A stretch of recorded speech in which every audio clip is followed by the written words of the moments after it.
సీతను తీసుకుపోయి అహంకారంతో ఆ విషయాన్ని తన తపస్సుని భంగం చేసుకున్నాను అనమాట. అట్లాంటిగా చేసుకునవద్దు. అయినంత వరకు సాధించుకున్నాను. మెల్లగా మనస్సుని సాధించుకున్నాను. మనస్సుని శోధనంలో చేసుకున్నాలి. అది ఉరుకుతుంటుంది.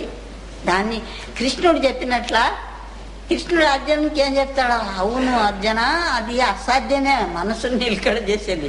కానీ నీవు సంస్కారం అన్న వేసుకో. సంస్కారం వేసుకుంటే నిన్ను లాక్కుంటారు. ముందు జన్మ కన్నా అది లాక్కుంటుంది. ఆ సంస్కారం అనేది లాక్కుంటుంది. నన్ను పొందకుంటే కూడా అన్న ముందు జన్మ కన్నా పొందుతావు, ఈ జన్మలో పొందకుంటే అంటారు. సంస్కారం వేసుకున్నావు అంటారు.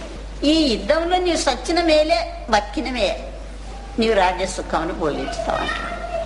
ఆ విధంగా నాయన మనం ఈ ప్రపంచంలో వచ్చినందుకు చచ్చిన పర్వాలే. ఈ తను మనం కాదు, ఇంద్రియాలు మనం కాదు, మనసు మనం కాదు, పోతే పోనీ ఉంటే ఉండాలి అని భావించుకున్నారు. భావించుకొని లాక్కున్నారు, జ్యోతిలోనికి లాక్కున్నారు. మనస్సుని, చిత్తముని, ఇంద్రియాలని అన్నిటిని అందులో లయింపజేయాలి. దానికే అది తపస్సు అంటారు. ఆ తపస్సును పొందేది చాలా ఎవరో ఒక్కరు పొందారని కాదు, పొందుతారు. వాళ్ళు కేవలంగా పిచ్చోళ్ళ మాదిరిగానే ఉంటారు. శాణాలు అనిపిస్తున్నారు.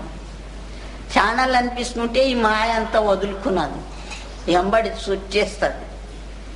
దానికి పిచ్చోళ్ళ మాదిరిగా మాకు మొదలు బాగుండే. పిచ్చి దంజకాయ పిచ్చి చెట్టు మీద ఉంటుంది, ఆడ రాగి చెట్టు మీద ఉండదు. పిచ్చిదాన్ని వచ్చి చూసిపోతుంది. గట్ల ఎద్దె కావాలేరా, గుడ్డి కావాలేరా, యోగ దిడ్డి తెరవాలేరా. కొన్ని తత్వాలు కూడా అనుభవంతో చెప్పినారు నాయన. మహాత్ములు అనుభవంతో చెప్పినారు. దానికి సరే పిచ్చిది అనుకుంటా, ఇది అంతా మాయ చుట్టేసేది. ఇది మాయ. నాకు సంతోషం కాదు. ఏదో భక్తులకు ఇది సంతోషం, కానీ మాకేం సంతోషం కాదు. అయితే దీన్ని ఇప్పుడు ఇది పెరిగిపోయింది అనుకో ఆశ్రమము, దీన్ని సంభాళించుకొని పోండి. మళ్ళీ ధర్మం అంటే కులం అంటే చూడైన ధర్మ మార్గంగా సత్య మార్గంగా నడిచిందే శ్రేష్టత్వం కులం. అసత్య, అధర్మము, అబద్ధము, మోసము ఇట్లాంటి మోసకృత్యాలు చేసేదే కులం తప్పింది. దానికి సత్యధర్మంగా నడవాలి. గురువు భక్తి చేస్తున్నది. ఇది ఏమి లేదు. అందరు పుట్టేది తల్లిదండ్రికే. తల్లిదండ్రులు లేనిది ఎవరు పుట్టారు? ఏ మహాత్ములైనా కానీ ఎవరైనా కానీ తల్లిదండ్రికే పుట్టుతారు. సకల మత స్థాపితం అంటే అట్లాంటి ధర్మంని తెలుసుకొని మన దాంట్లో వచ్చిన వాళ్లకు సకల మత స్థాపితం అంటే కూడుకొని నడవాలి. వాళ్ళకి జ్ఞానం ఇవ్వాలి. అజ్ఞానంలో ఉండేటోళ్ళు మీరు ఈ మార్గంగా నడిస్తే మీరు మధు మాంసాలు మానేసుకునాలి, సత్యంగా చెప్పాలి, నిజంగా నడవాలి. మాకు సాధు సన్యాసులకు కులం లేదు, గోత్రం. దానికి సకల మత స్థాపితం. మరి మాణిక్యనగర్లో నేను మాణిక్యనగర్ వెళ్ళినప్పుడు అందరూ ఒకటే బంతిలో కూర్చుంటుంది, కానీ కొంచెం భేదం ఉండే.